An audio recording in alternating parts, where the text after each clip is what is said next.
opportunity housing. So I'm just going to kind of set the stage real quick in probably 2 minutes or less. So first, a bit of the bigger picture. What we're talking about today is strictly related to the city of San Jose's efforts, but there are things going on at the state level, and I'm not going to dwell into the detail, but there are, SB 6 is one that would allow multi-unit housing on commercial or retail zones in metropolitan areas, which we are. SB 9 allows 2 houses and or split sizes by right. So basically, if it meets certain parameters, it would be like an SB 35 or something where San Jose or the city couldn't say, okay, we can't do this. It would have to be done. And that basically allows for splitting of lot sizes. Similarly, there's some CEQA exemptions. If you're, I've got 10 residential units close to job centers or transit, existing urbanized areas. SB 478 sets a minimum floor to parcel size for multifamily zoning, so that what it does is it closes some loopholes that some cities were using to apparently prohibit multifamily. And there's a little footnote there. And I'll send these slides out like Steve said. And all these green little things are links to the actual bills. So one question I have, and I've not been able to reconcile this yet, is how much of San Jose residential is zoned for single family. The website, San Jose Opportunity Housing website says 94%, and apparently that's by acreage. I recently ran across a study from Santa Clara University, CJ Gabb. He measures things by parcels, or he states how many parcels are out there. And I did the math and figured out, well, that says 78% of the zoning by parcels is single family. And then if you do it based on population, it's more like 61%. I've had an exchange with the planning department, and the reply is in quotes there, that the SCU study categorizes each parcel with the land's existing use and does not consider general plan or zoning district. Many properties throughout the city are not necessarily built according to the general plan or zoning district. Sometimes they are legal non-conforming uses that were built before their current land use designation or zoning district was assigned. So that's still kind of confusing to me. I think it has to do probably with, zoning changing over time. Maybe something was built pre-zoning or something. But anyway, so this is just kind of a general question I have going forward. Now, from the website, as part of the solution to the severe housing shortage and to establish a transition area, the underline is mine, between urban village boundaries and surrounding residential neighborhoods, the City Council directed Planning Division staff to explore opportunity housing as part of the general plan 4-year review. They explored allowing up to 4 units per parcel that would include a mix of a single family home, duplex, triplex, or fourplex for a total of 4 dwelling units on the parcel, while generally maintaining zoning setbacks and heights. State law now allows duplexes to potentially have 2 detached ADUs, 1 detached ADU per duplex unit, and 1 attached ADU for a total of 5 units. Triplexes and fourplexes are potentially allowed 2 detached ADUs and 1 attached ADU for a total of 6 units for a triplex and 7 units for a fourplex. So the timeline of this, it started, I think, in 2019, when it was kind of, okay, let's do this task force. They met 3 times, I believe, in 2020. It started off, as I mentioned before, to allow opportunity housing within the area approximately a half mile around transit-oriented urban villages and or on parcels that share a property line with lands that allow multifamily development. What was voted on at the August 2020 task force meeting was the city council should explore opportunity housing for properties citywide with a residential neighborhood land use designation. And staff should proceed with its recommended opportunity housing work plan and prioritize urban village planning. And so from a timeline perspective, we seem to be in this point here where the conceptual framework will be given sometime this summer final task force input. And again, all these are from the website of the city. So with that, I think we're going to start off with Mathew Reed and Nikita. Nikita, I forgot your last name, but I apologize. But Nikita actually lives, she's in District 1, person who new to our first D1 meeting. So thank you for being here, both of you. And then we'll hear from Pierluigi. So good morning, everybody. Thank you so much for the opportunity. We really believe these discussions are central to this process if we're going to figure out how to get it right. And I appreciate Ken working with us and reaching out. We are here as part of a coalition of organizations and community folks called San Jose Neighborhoods for All. And I'm going to just run through some slides that try and describe the way that we've been thinking about this. And Ken, I'll try and address your questions. So this is the map that shows 94% of the city zone for exclusive single family only development. If you look carefully, the blue spots sort of along the transit lines are where we currently allow construction of other than single family homes. We are an outlier, partly because of the history of the way that San Jose was born and grew. But as far as we can tell, we have the most exclusively single family zoning of any city in the country. Just to put it in context, in San Jose, about half of the land is zoned for more than one unit. In Oakland, 65% of the land is zoned exclusively for single family homes. And even Mountain View, it's only about half of the land that is zoned exclusively for single family zoned homes. So to get to this, it's roughly 94% as a zoning map. We'll talk in a second about the fact that there are multifamily homes that are legacies in these neighborhoods. And so that may be your second number, the proportion that are actually single family homes. And our analysis is actually, it's about 50% of the population that lives within these areas. Actually, this is just a census number that live in single family homes in San Jose. The other context is we're about to go through a process where we have to plan for 63,000 additional homes. This is the current draft of the next round of the RENA allocation. And right now, the only place that we're going to be able to plan for those homes is in the blue areas in between the pink. So we really believe that the problem is absolutely not single family homes. This is really the fabric of the city. The problem is single family zoning that restricts property owners and the use of the property and ends up having an impact on the whole city. So we wanted to put this in context because there's been a lot of discussion about apartment buildings going in next door to your home.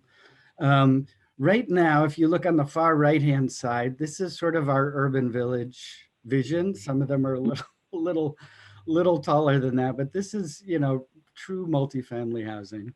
On the far left-hand side are single-family detached homes. And what the city is exploring right now is just to the right of those single-family homes, which are the duplexes, the triplexes, and the fourplexes. And the goal is that they actually fit pretty closely with what the existing single-family home neighborhood looks like. So the goal is not to put 4 or 5 story buildings in single family neighborhoods. In fact, it's not to do that.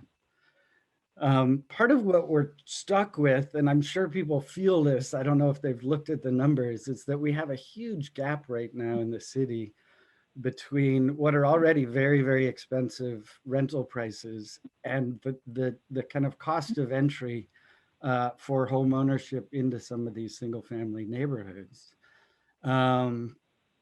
And so part of the goal is to create lines of opportunity, if you will, between the rental level and the home ownership level. This is not an affordable housing program. This is a market-driven program.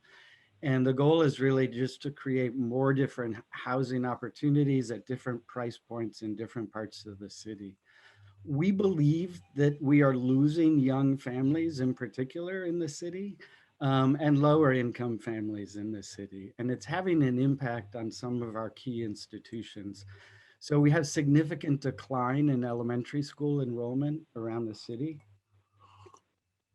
I apologize, in our original table that was focused on only the districts that were limited to San Jose, but I looked up Moreland Elementary School, and you've had a 7% decline in kindergarten through 5th grade just over the last 5 years. And part of the problem is that young families can't afford to stay in the city, and they can't afford to be in the neighborhoods that they want to be, that have access to really high quality schools. By the way, Moreland Elementary is the oldest rural school district in California. Part of the problem when people can't afford to live in San Jose is that they end up moving someplace else where they can kind of get the quality of life that they were envisioning for their family, or where they can afford housing. So it's very difficult to get city level data from in commutes, but about 160,000 people net commute into Santa Clara every day for work when we used to do that. And as much as 20% of that is actually from outside of the immediate Bay Area. Stockton and Modesto have the longest commutes of any cities in the country. Whoops, I think I went the wrong way.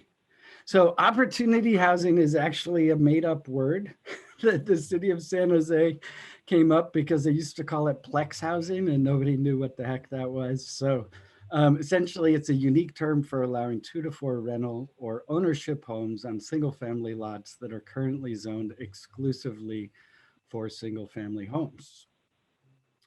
And I'm going to turn over to Nikita, and she's going to walk through some slides. I didn't introduce myself. My name is Mathew Reed. I'm the policy manager at Silicon Valley at Home, and we are one of the members of the San Jose Neighborhoods for All Coalition.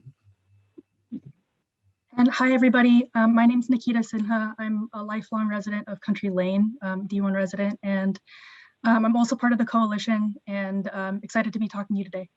So this idea of opportunity housing is actually not new. And like Mathew mentioned, it already exists in some of the single family neighborhoods in San Jose. In fact, citywide, there's almost 5,600 of these types of houses, including over 600 in District 1.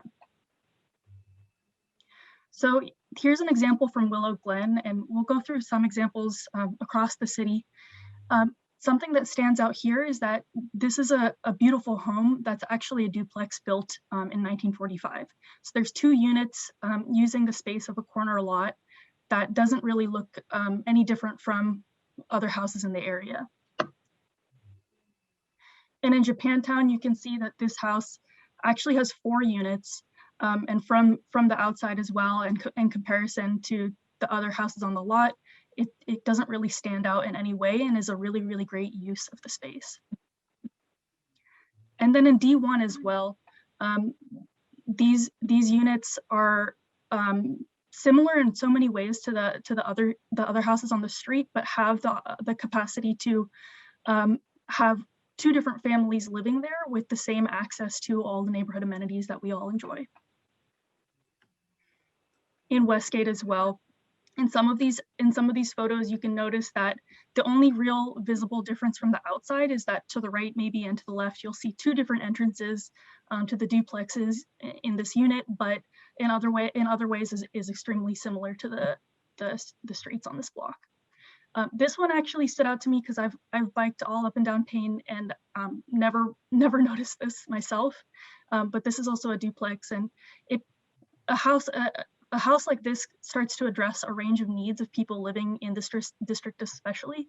One thing Mathew mentioned is the idea of losing young families, and an area like this provides a more inexpensive option, which still has the access to the same neighborhood amenities like our schools. On Mary Lane as well in District 1, another duplex. and Henry as well. Another potential use of a unit like this that also stands out to me, especially living with my parents and grandparents, and we've all lived in D1 for so long, that it allows an older person to age in place and stay in their neighborhood that they've lived in the majority of their life, while also potentially downsizing and generating income through rent. And then Spano as well. Great, Nikita, let me jump in. As everybody is clearly aware, this is not a simple and uncontentious discussion at this point. And I think, unfortunately, some of it happened in kind of out in public or through, I don't know if you've had stuff dropped on your doorstep, but there are strong feelings, and we acknowledge that this is a discussion that is not done and that we need to continue to have as a community. The process right now that Ken went through, I just want to make it clear there's no policy. Again, there are some folks that saying that the council's going to be voting on a policy. Frankly, we're not there yet. If you work in the policy world, you know that these things really have to come to council, and council has to direct staff to do the work. So they got an initial request to come to the task force, but the real work on this is very early, and they don't have direction to move forward. So that's going to be coming to council in August and September. The general plan review did ask them to explore this citywide and acknowledge that there need to be some guideposts. We need some incentives if there's going to be an affordable or a moderately priced option, because again, this is a market rate solution. It is not going to create affordable housing in the city on its own.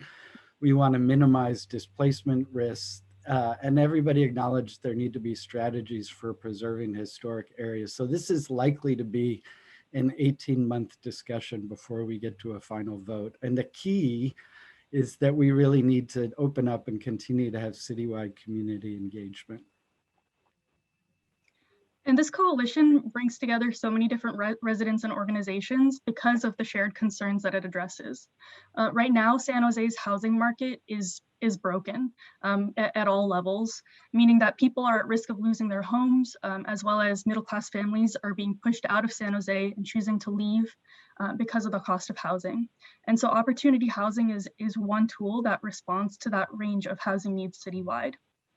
It's also working to fix and recognize the history of racial injustice and inequality that we've had in San Jose, and cities across the country have also had through redlining and other policies which have prevented people of color from having the same types of opportunities. And there are also environmental aspects and benefits to something like opportunity housing. It could be a solution to issues that we all face, like long commutes and growing sprawl. Right now, people, and I'm sure we've all met people who live as far as Gilroy, Tracy, and even Modesto, who drive into San Jose for work, which is an incredibly long commute driving to the greenhouse gas emissions regionally. Places outside of San Jose are building single-family homes, and the lack of housing options in San Jose continues to push sprawl out and drive it regionally. And there is right now in San Jose a consensus to build within the footprint of the city, and we want to use the space that we have in a smart way to create opportunity that right now doesn't exist.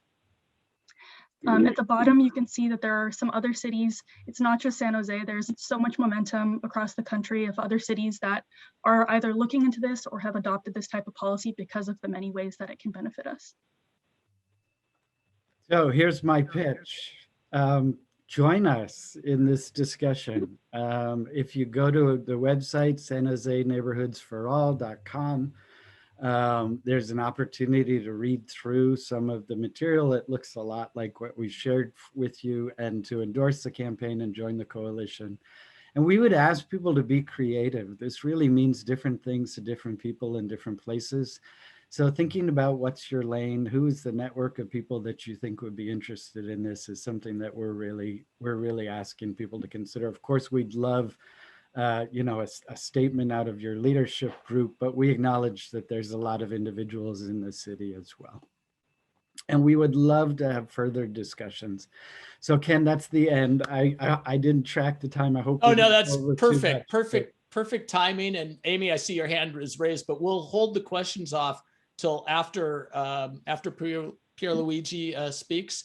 And thank you both, Mathew and Nikita, for that presentation. It helped move the conversation along. So with that, it looks like we have Pierluigi here, our former council member for District 6. I can. Hi, District 1. Welcome. Thank you for the invitation today. Can you hear me and see my presentation? Yes, we can. Thank you. I'll start my timer so I don't go over. So you can search this term in the internet and you'll find a lot of newspapers across the country talking about this. I'm going to try to provide a little bit more context and background. So if you're familiar with a euphemism, it's a way of saying something that may be a different way that may be upsetting what you really want to do. And opportunity housing is a euphemism for eliminating single family home zoning as we know it today. So what is it? It simply allows the traditional single family house block to remove the zoning so something else can go there that wasn't allowed before. 53.4% of all the housing inventory in San Jose is single family house. Where has this been done? Well, it really has not taken the nation by storm. It's only been passed in 2 places, the state of Oregon, which is not effective till June 2022.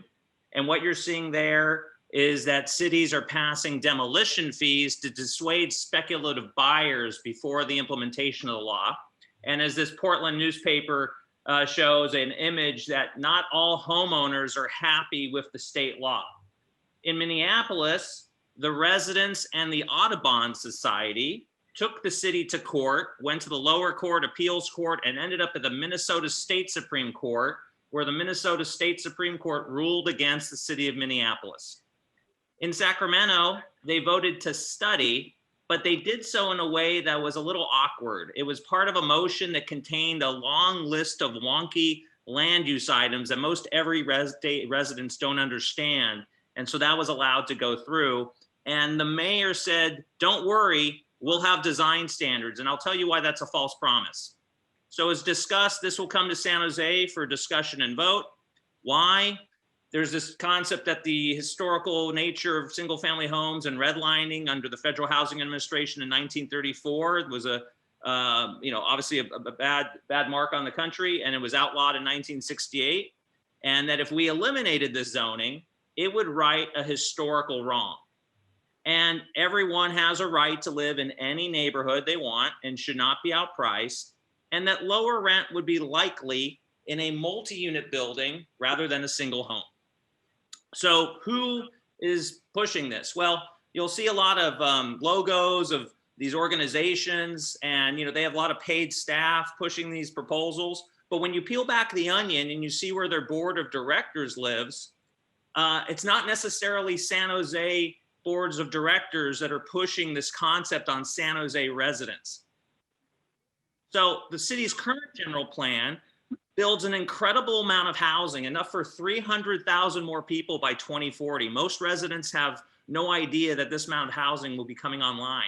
And it's today located in strategic areas, and it simultaneously builds all this housing while preserving existing single family home neighborhoods. I sat on this general plan task force for 5 years, and we made the case that to support density in strategic areas, we needed to protect the neighborhoods, and that was a pact made in the general plan.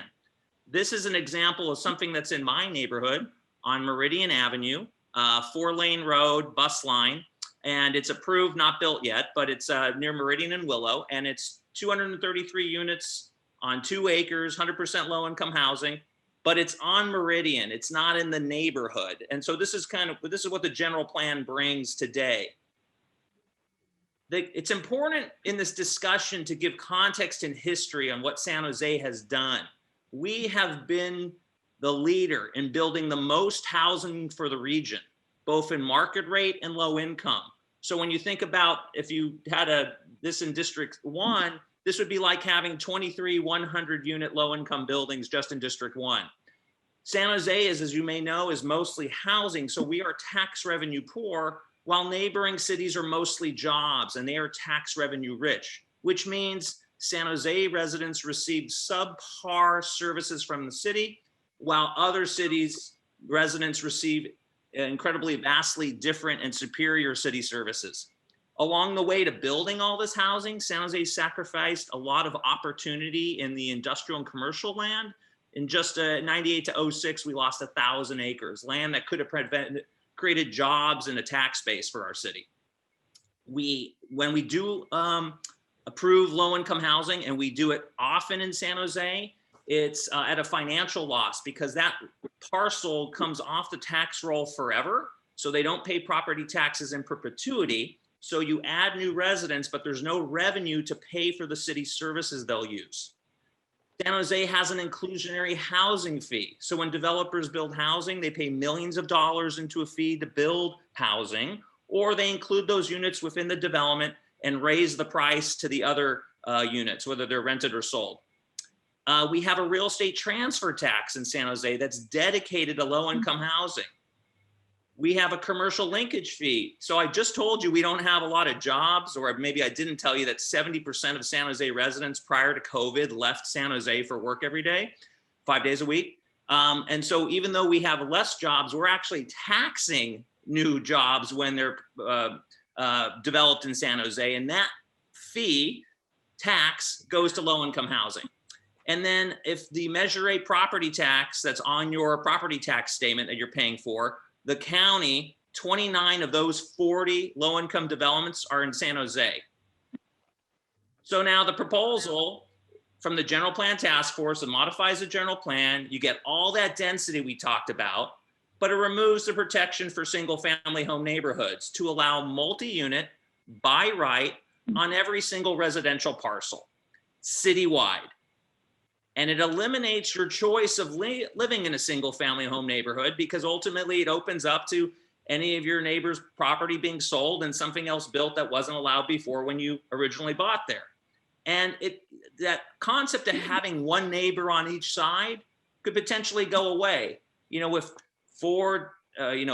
you think about mid-block, you got someone on your left, you got someone on your right, and you have a backyard, and potentially it creates the opportunity for all those to come about and be developed where you have multiple people on every side of you.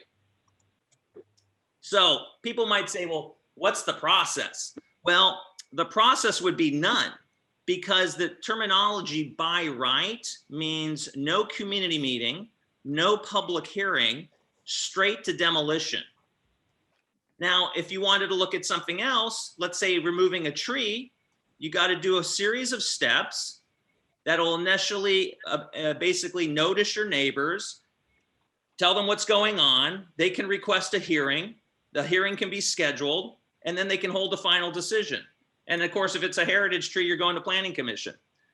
So on the San Jose proposal specifically from the general plan task force is one house would be replaced by a fourplex. At the same time, state law allows every residential parcel in the city to have upwards of 2 ADUs. However, if the lot's a little bit larger, you could get a third, so upwards of 7 units per lot where there was a house. Ultimately, when you're building out more of the lot, more trees will come down, and trees provide habitat for birds and butterflies, and approximately over 50% of trees are on private property. Parking is going to rely primarily on competing for street parking. So whether that's the personal vehicle, work, recreational. If you don't know, the state of California does not allow cities to regulate how many vehicles per dwelling. So if you've already encountered one neighbor or a friend of yours that has a neighbor that has way too many cars, you know how that can disrupt the nature of the street and the neighborhood. By having this many units, it increases that percentage of likelihood that the same thing will happen even more. Now, today you roll out one garbage can, one recycling bin. Well, if this scenario passes, are we going to be rolling out 12 different carts? And how is that going to work on the street? Everyone has a little issue on garbage day, and it might be a dumpster. And that's probably not how you pictured your single family house neighborhood changing. Ultimately, there will be upgrades that will need to continue over time since the neighborhood was built for a certain capacity. Certainly less privacy and more noise by having 6 units next to you versus 1. And then this concept of design standards. The mayor of Sacramento told those residents, hey, don't worry, we'll have design standards. But state legislation has really limited and narrowed what cities can do on design standards for what they used to be able to do. And what should cause maybe a lot of concern for Sacramento residents, certainly, but any what other city considering it, that these are the actual design standards that Sacramento is considering: abolishing parking, abolishing setbacks, abolishing the floor area ratio. You know, that essentially enables this type of you know, higher density within the residential neighborhood and allows it to pencil out for speculative builders. So we do have accessory dwelling units in San Jose, also known as granny units, historical name. And you can see over time that the city of San Jose has been issuing permits in a much larger number, even during the pandemic, due to changes in state law. And so the growth is substantial. And as Matt had mentioned, these type of developments are market rate. They're not low income. So the ADU property owner, if they're not renting the family, they're renting it out to a member of the general public, it's at market rate because they have to recoup their construction costs. The same way this proposal is 100% market rate. Now the comments are, hey, we already have this type of housing. We certainly do. And craftsmanship was better back then. And the design standards that were then, we can't have today. So the real question is, if you own a single family home, do you want this next to you tomorrow? Now, there's also this concept of, instead of doing it citywide, let's just do it next to transit. And people go, okay, well, that sounds reasonable. And so here's a segment of the city that has bus lines. And people go, well, I guess that means the higher density development would go on these streets. Well, not really, because there's a radius from transit. So as you can see, a simple idea actually impacts vast parts of a single family home neighborhood. This is another section of town, and you can see the impacts there. And if you don't see red, it's because it's the city of Santa Clara or a county pocket that would be exempt from this policy. And then here's something in the south of San Jose. So the city is also looking at other ways to build even more housing. It's considering allowing 1.5 acre commercial lots to be converted to 100% low income housing. If you add up that acreage and the number of units we're typically approving, that's 10,000 units additional of housing that is still doesn't, you know, change what's going on in single family home neighborhoods. The urban villages, you've heard of them. City Council assigned this work to planning staff in 2011. It's still not complete. There's a lot of housing to be gained in these mixed use type of developments, and city staff, you know, we feel that, you know, should really finish that work because, again, these are less disruptive to the neighborhood block than the proposal that we're talking about today. And so we support choice in housing.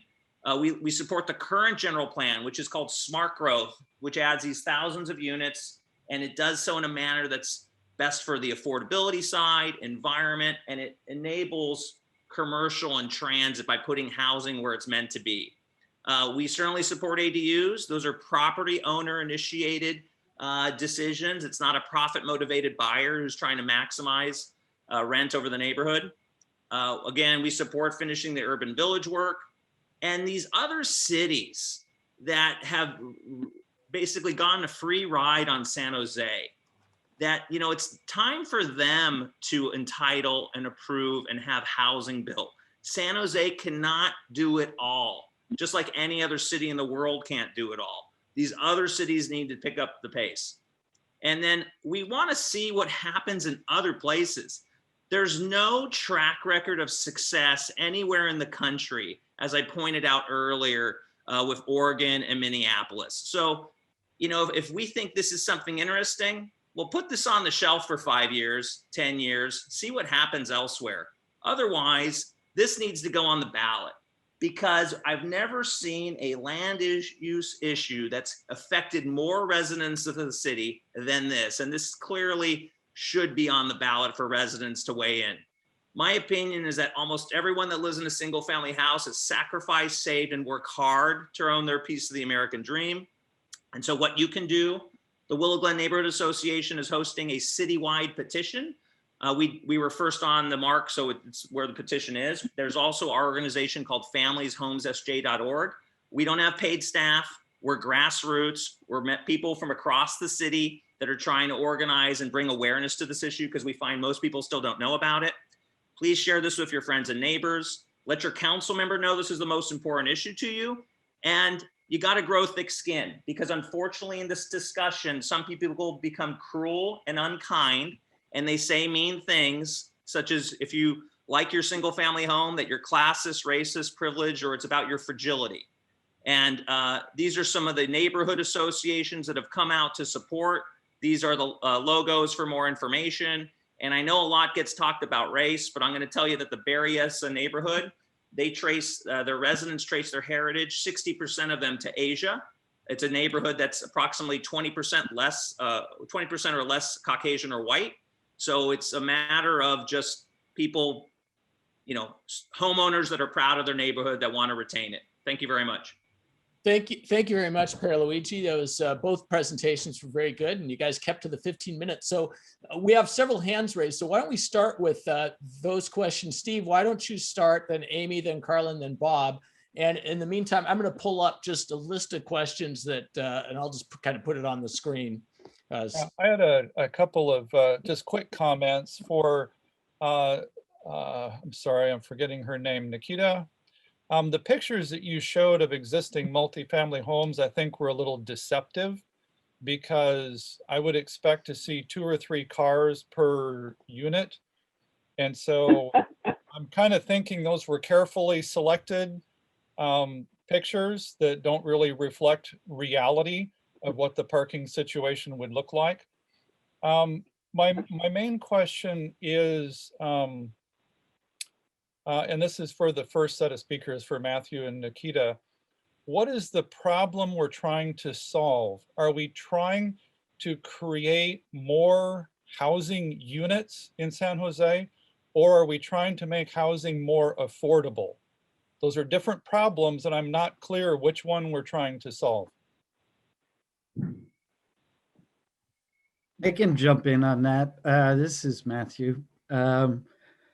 You know, we just pulled those pictures off of Google Streets. There's really no other way to get them. I'd be glad to go back and look for ones with more cars, but we're really not intending to be deceptive.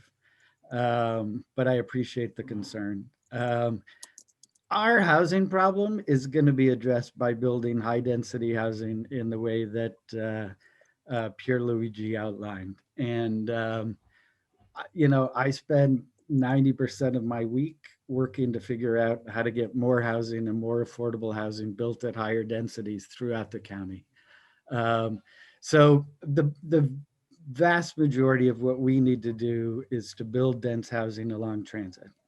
This is not intended to undermine that effort. This is not intended to replace that effort. This is another piece of the puzzle, and we laid it out with the cost breakdown. There's a gap. There's a gap between what you pay to live in a condo and what it costs to get into a neighborhood. And there are real differences in those living environments. This is not going to happen at a fast pace. You know, I would love to have the time to go through some of the assertions of the other presentation, but I don't want to bog us down. You know, this type of housing, we've upzoned neighborhoods throughout the country over the years. It doesn't happen quickly. And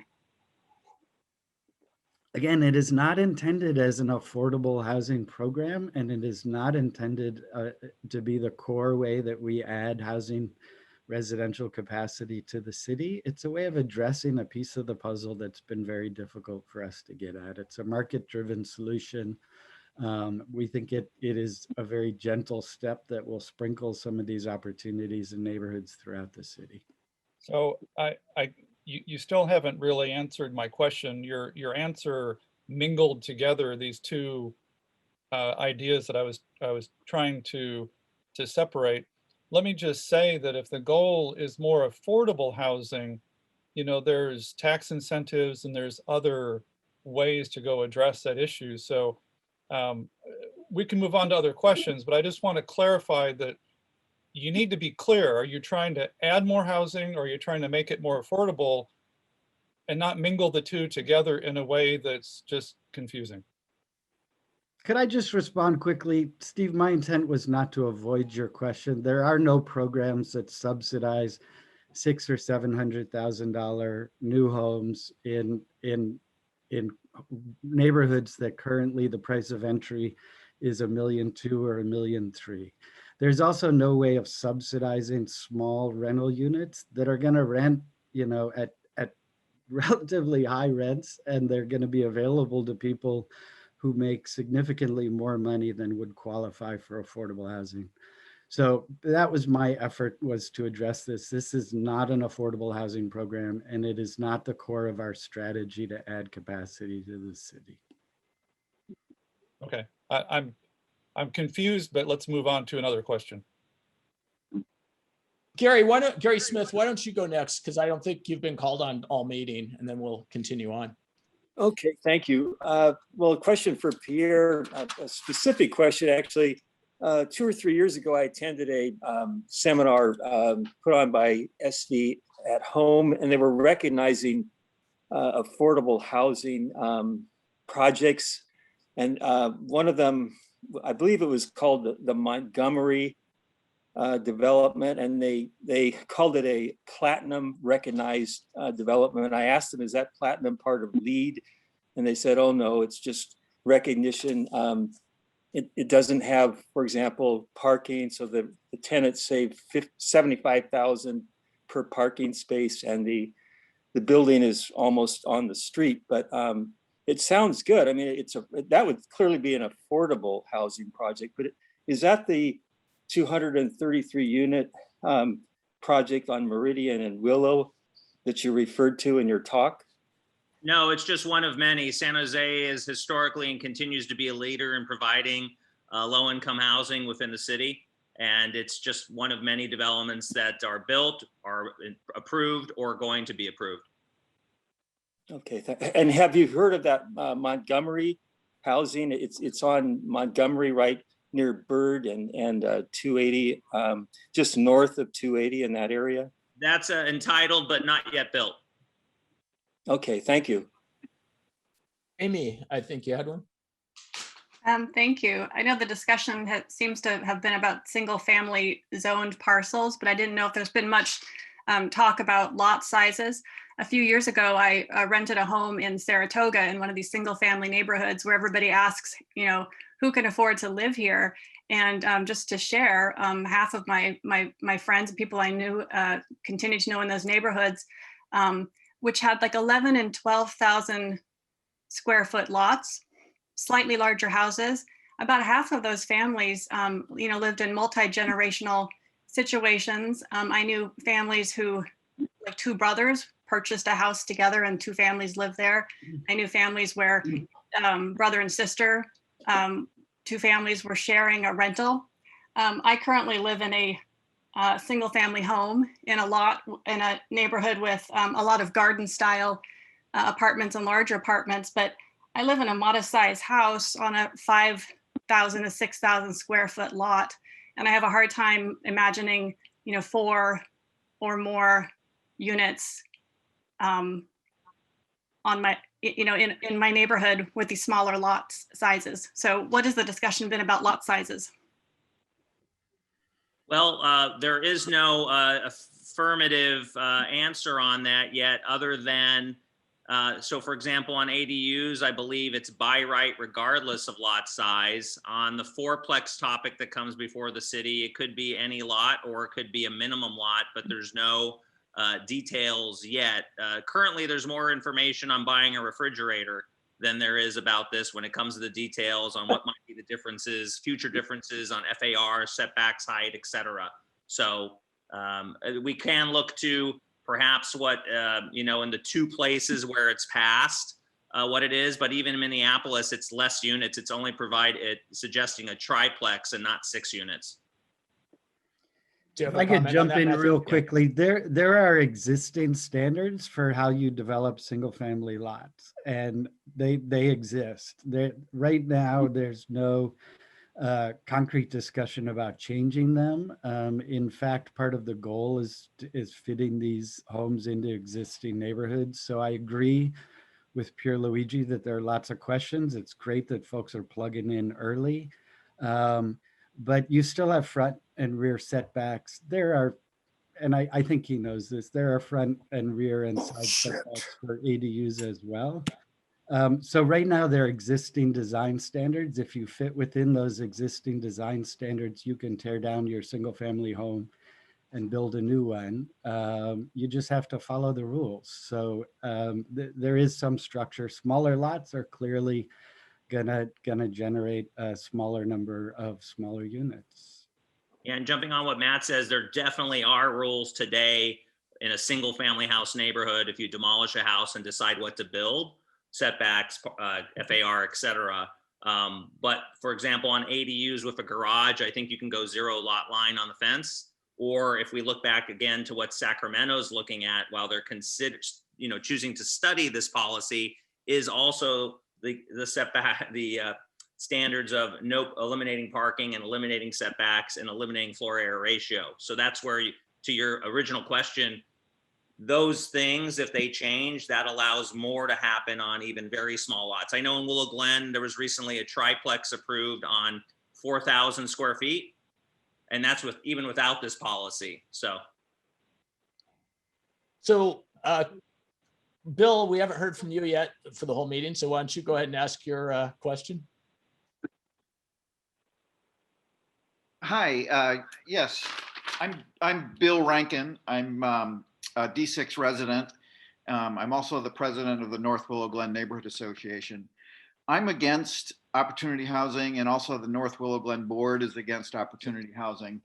And I will be very brief here, but I think we need to let our city's current plans take effect. Is there going to be a question? Sorry. Yeah, there is going to be a question. I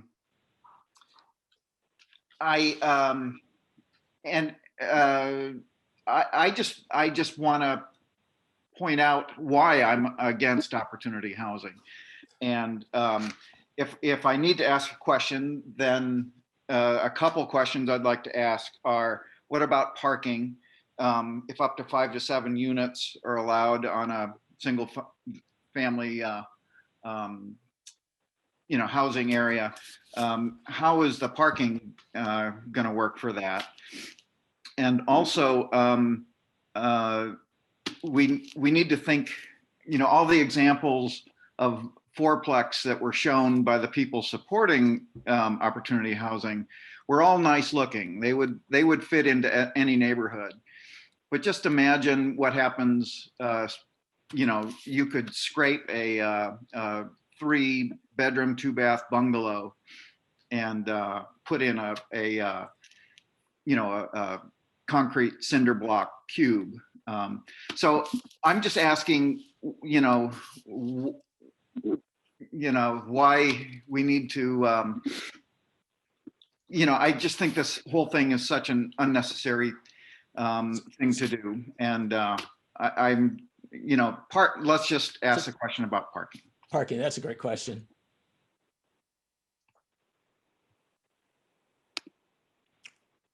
Anyone, Matthew? I just want to make sure there was space for Nikita to jump in. Okay. We know parking is a real concern. I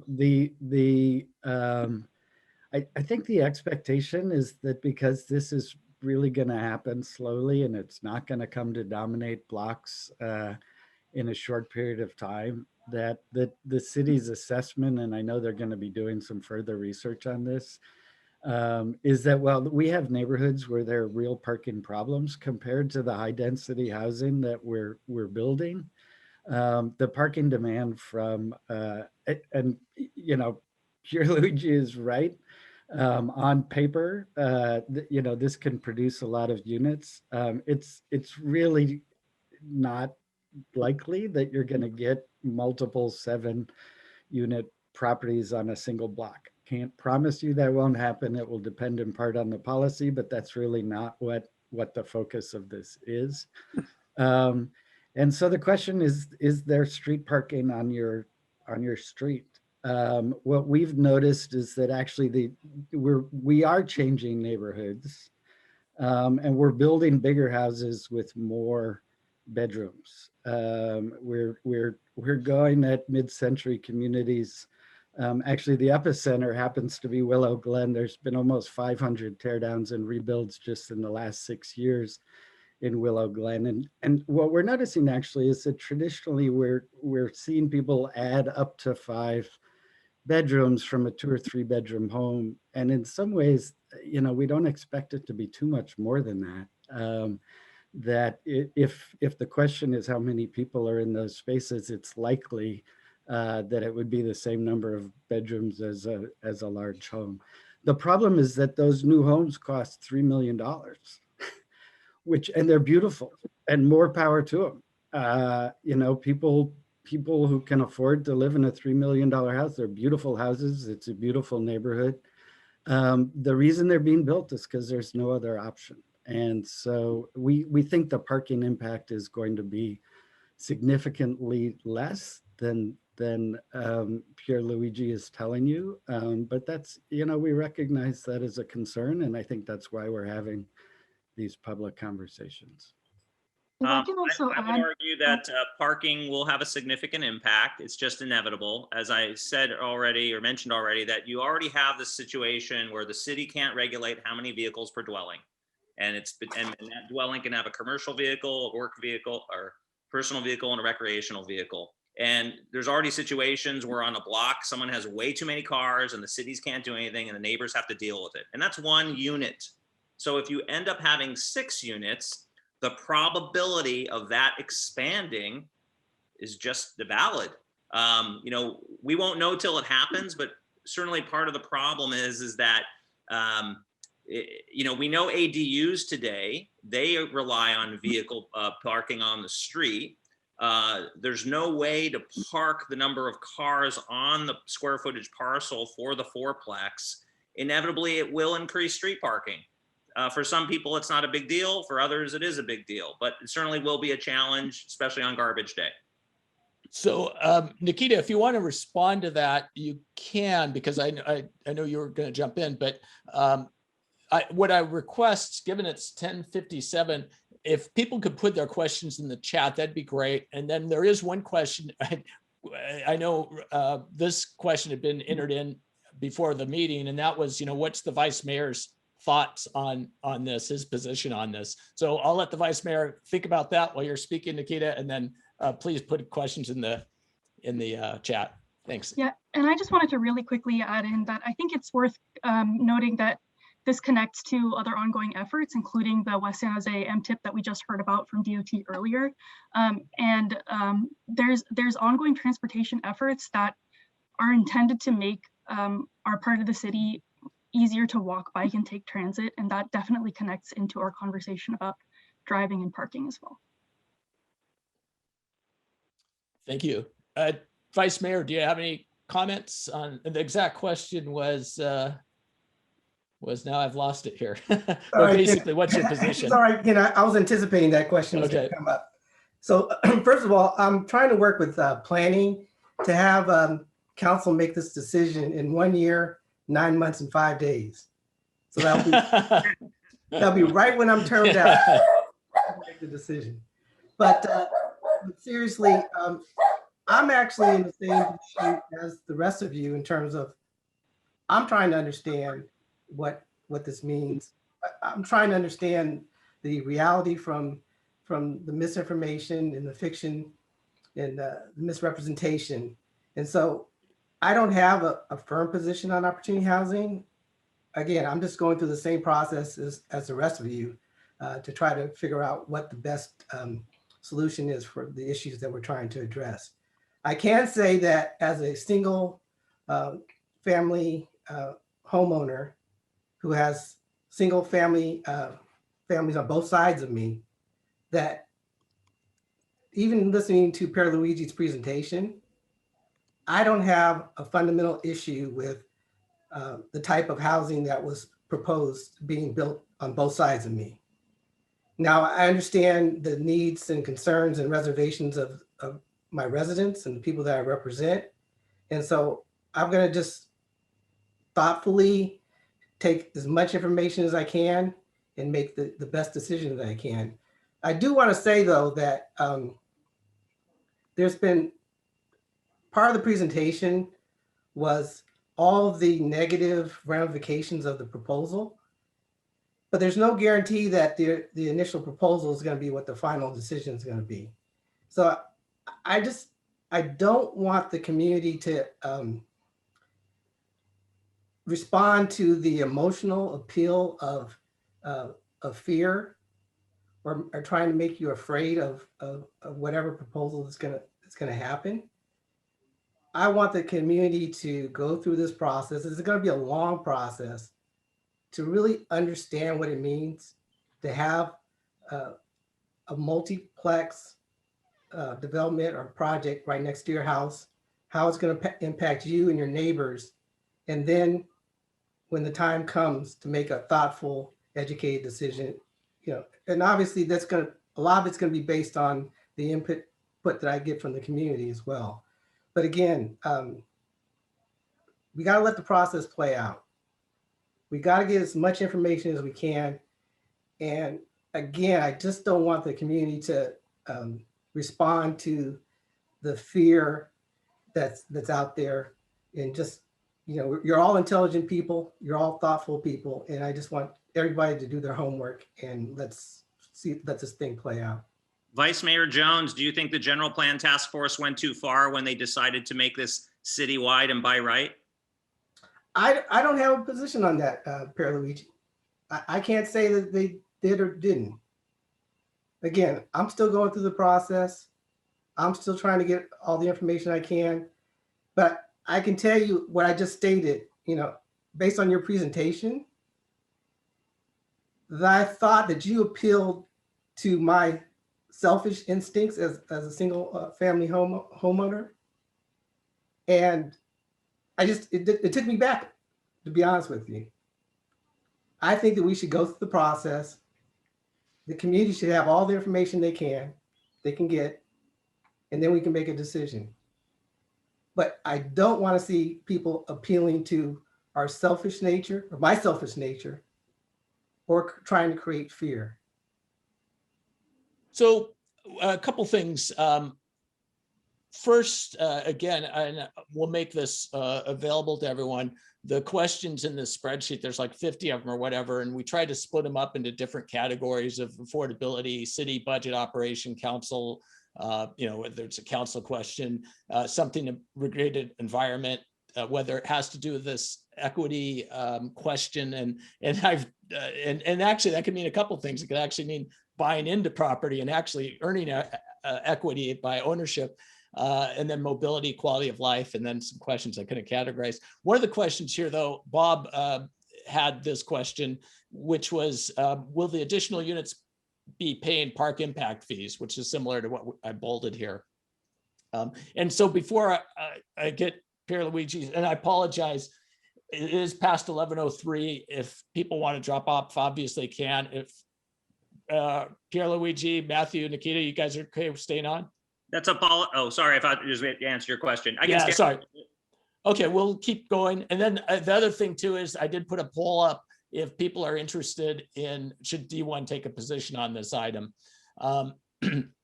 So anyway, back to the park fees. That's go ahead, a you can start. For the city council. They can choose to waive it or include it. So it's up to the city council to decide that. Yeah, the current rules are anytime you tear down a building and rebuild it, you pay additional school, parks, other city fees on the additional square footage that you add to the footprint.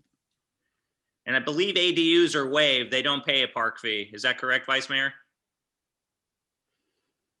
I'm sorry, Pierluigi. What? I don't believe ADUs pay a park fee. Is that correct? I need to check with my staff on. Yeah, I'm sorry. I don't know that either. I know that was an active part of the discussion, but I apologize. I don't have that information. No sweat. That's just an example that the council has prerogative to waive a park fee or keep it. So. I think then, are there any more questions from the group? I'd like to ask a question. Sure. Oh, it's Pat. Hey, Pat. Hi. Yeah, my question has to do with the fact, well, it's two questions. You know, I spent a lot of money. I saved up. I had to forbear many things that I wanted to achieve earlier in life so that I can invest in a single family home. I used to live in an apartment. It was noisy. It really bothered me. So I made that investment, and now it looks like people that didn't go through that same sort of hardship are going to try to take that investment away from me in terms of the peace and quiet that I've been able to enjoy already. Even with my neighbors, there is some, you know, some noise overflow. That's Sorry about that, Pat. I'll turn the volume down next time. What's that? No, nothing. Okay. The other question has to do with the fact that in the in one neighborhood, we have overflow from parking from fourplexes that were built in the 60s that weren't, they didn't anticipate people doubling up in apartments and having as many cars as they have. So Chappie, fortunately, was able to come up with a solution in terms of parking permits for the neighborhood. You know, that's just a fourplex. When we get to 7 units with maybe 14 cars, the pressure is really going to be on for parking. So two different things. One is how do we get compensated for our original investment to try to find a place? You know, if I have to try to move to a more expensive city that doesn't allow it, then I guess I could try to do that. But then also, how are we going to really deal with the parking? Because that's a big deal.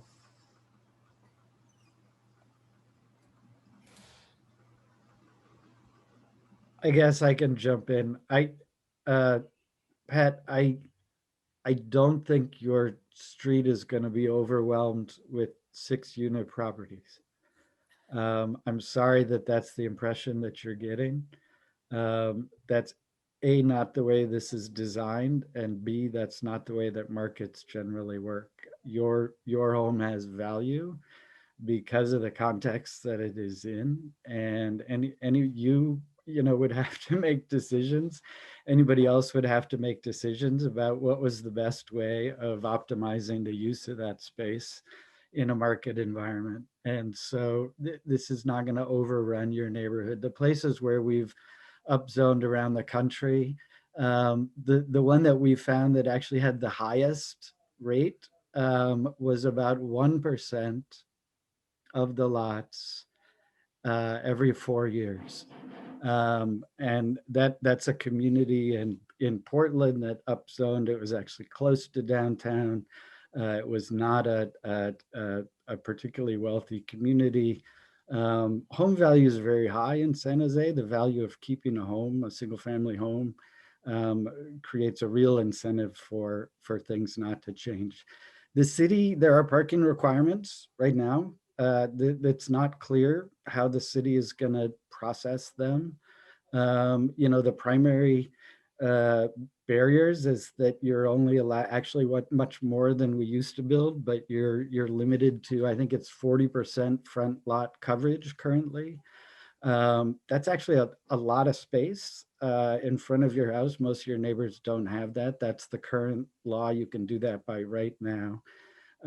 So that, you know, there's some flexibility in trying to figure out how to respond to that. But as I said earlier, you know, the assumption is that this won't overwhelm neighborhoods. But, you know, I can't tell you how the market is going to respond. Pierluigi seems to know real clearly what's going to happen to your neighborhood. I can't tell you that. I can tell you that the experience everywhere else is that this happens very slowly and modestly.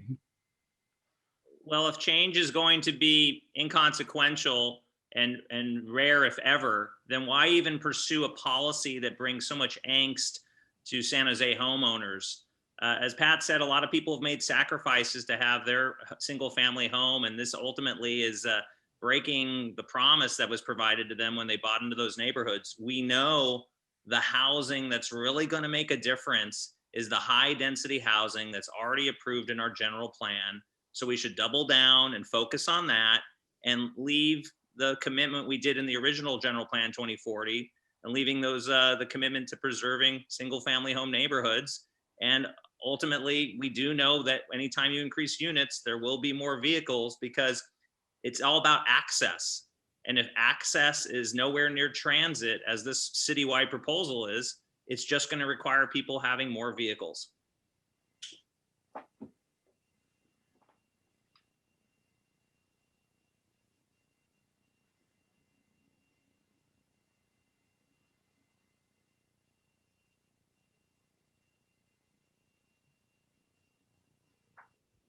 Do we lose Ken? Ken, you need to unmute yourself.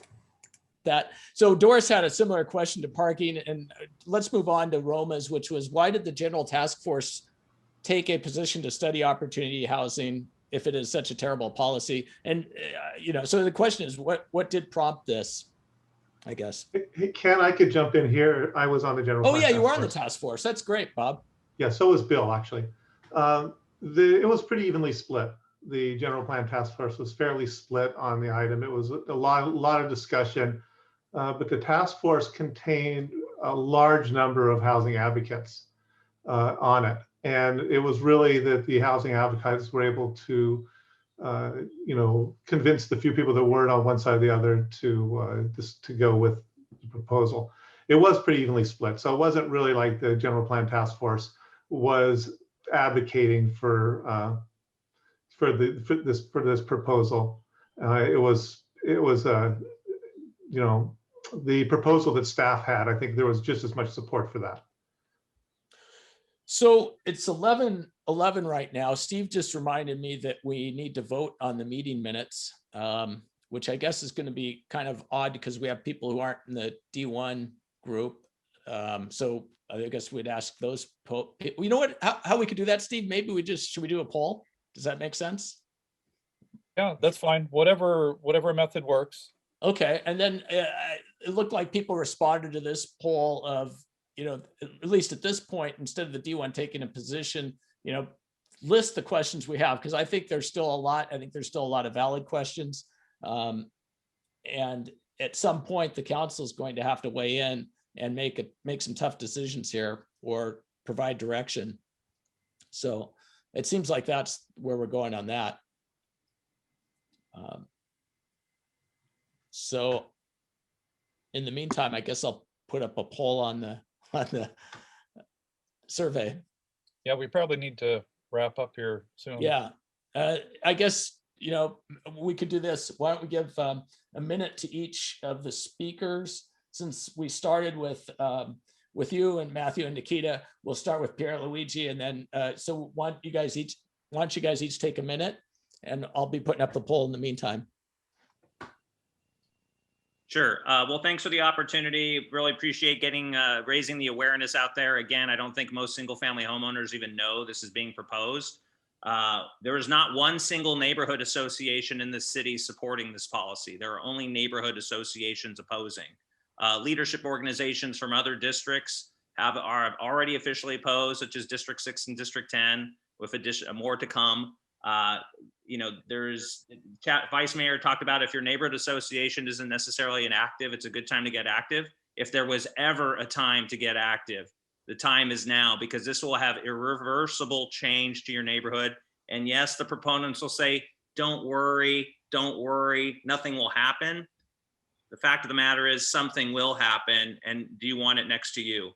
When we can just simply support the current general plan that builds an incredible amount of housing, more so than any other city in our region. Thank you. And I can just say thank you so much for having us. And it's really, really great to hear your questions about this topic, because I know it's such a big issue. But I just want to say again that the implications of this type of housing policy for people at different stages of their life is huge. And I appreciate that you're taking the time to think about it and consider it. And thank you again so much. Yeah, if I could just close. Thank you very much for having us.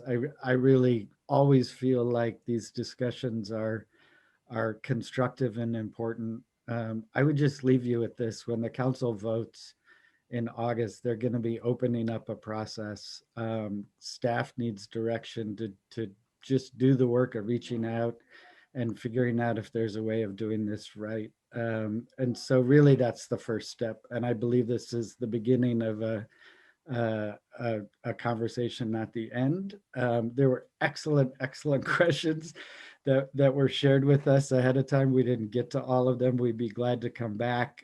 Feel free to reach out. I will, sort of crowdsource this and try hard to respond to questions and concerns that folks have. And thank you for coming. Well, thank you very much. That would be great. I think, the more we can kind of explore these questions and the answers, that'd be great. And I appreciate everyone's time. It looks like the minutes have been approved. So Steve, Ramona, anyone else have anything before we close? Nope. Okay, well, thank you again, No. everyone.